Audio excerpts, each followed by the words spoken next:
آج کا ہمارا درس دعا مانگنے کے آداب اور دعا کے اندر ہم کیا مانگیں اور دعا کے اندر کیا کیا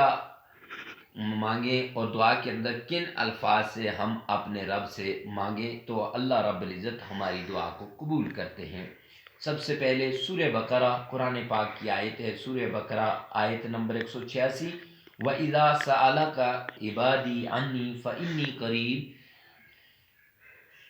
اللہ رب العزت اپنے پیارے پیغمبر سے مخاطب ہو کے فرماتے ہیں، جب اے پیارے پیغمبر آپ سے میرے بندے میرے متعلق پوچھیں تو انہیں بتا دیجئے فَإِنِّي قریب، میں ان کے قریب ہوں، اجیب دعوت الداعی اذا دعانی، اور جب وہ مجھے پکارتے ہیں تو میں ان کی پکار کو سنتا ہوں، میں ان کی پکار کا جواب دیتا ہوں، فَلْيَسْتَجِيبُوا لِي، اور میں ان کی دعاؤں کو قبول کرتا ہوں۔ تو اب اس کے اندر سب سے پہلی بات یہ ہے کہ دعا اخلاص اور یقین کے ساتھ مانگی جائے۔ ایسی دعا جس کے اندر اخلاص نہ ہو یا ایسی دعا جس کے اندر یقین نہ ہو، یعنی جب انسان دعا کے لیے ہاتھ اٹھا رہا ہے تو اب اس کو یہ یقین نہ ہو، کہتا ہے پتہ نہیں میری دعا قبول ہوگی یا نہیں، پتہ نہیں اللہ رب العزت میری دعا کو سنیں گے یا نہیں، تو اب اس صورت میں دعا قبول نہیں ہوتی۔ دعا کی قبولیت کے لیے شرط ہے کہ پختہ یقین ہو، کامل یقین ہو، اور دعا کے اندر سب سے پہلے اللہ رب العزت کی حمد بیان کرے، اللہ رب العزت کی تعریف بیان کرے، اور اس کے بعد اپنی عاجزی بیان کرے۔ اب جس وقت اپنی عاجزی بیان کرے گا تو پھر اللہ رب العزت اپنے بندے کی دعا کو قبول کریں گے۔ اور دعا کے اندر سب سے بڑی بات یہ ہے کہ ناجائز اور نامناسب الفاظ سے دعا نہ مانگی جائے، یعنی ایسی باتیں جو فطرتاً انسان کے حق میں آ گئی ہیں فطری طور پر، تو ان کے لیے دعا نہ ہو۔ جیسے ایک آدمی کا قد چھوٹا ہے، اب وہ دعا کر رہا ہے اے اللہ میرا قد بڑا کر دے، اے اللہ میرا، اگر ایک آدمی کا رنگ کالا ہے وہ کہتا ہے سفید کر دے، اب یہ فطری عمل ہے، اس پہ اب وہ دعا مانگے گا تو ان الفاظ سے دعا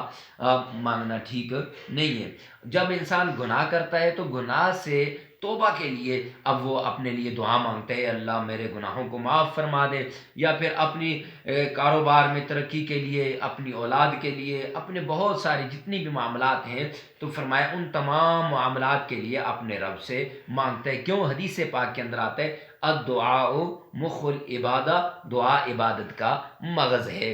اور فرمایا کہ ایک اور جگہ پہ فرمایا کہ اللہ رب العزت کے ہاں سب سے زیادہ محبوب چیز جو ہے وہ دعا ہے۔ تو اس لیے جب مغز اور محبوب چیز دعا ہے تو ہمیں دعا کا طریقہ بھی آنا چاہیے، دعا پوری توجہ سے اور دل کو حاضر کر کے مانگنی چاہیے، دعا کے اندر عاجزی ہونی چاہیے، خشوع اور خضوع ہونا چاہیے، اور دعا چپکے چپکے اور دھیمے الفاظ سے مانگی جائے۔ رازدار جیسے اپنے راز کے اندر اپنے رب سے مانگ رہا ہے تو اس طریقے سے، جیسے سورہ اعراف آیت نمبر 55 کے اندر آتا ہے ادعوا ربکم تضرعا، کہ اپنے رب کو عاجزی سے اور رازداری سے پکارو۔ ابدیت کی شان یہی ہے کہ بندہ اپنے پروردگار کو نہایت عاجزی سے،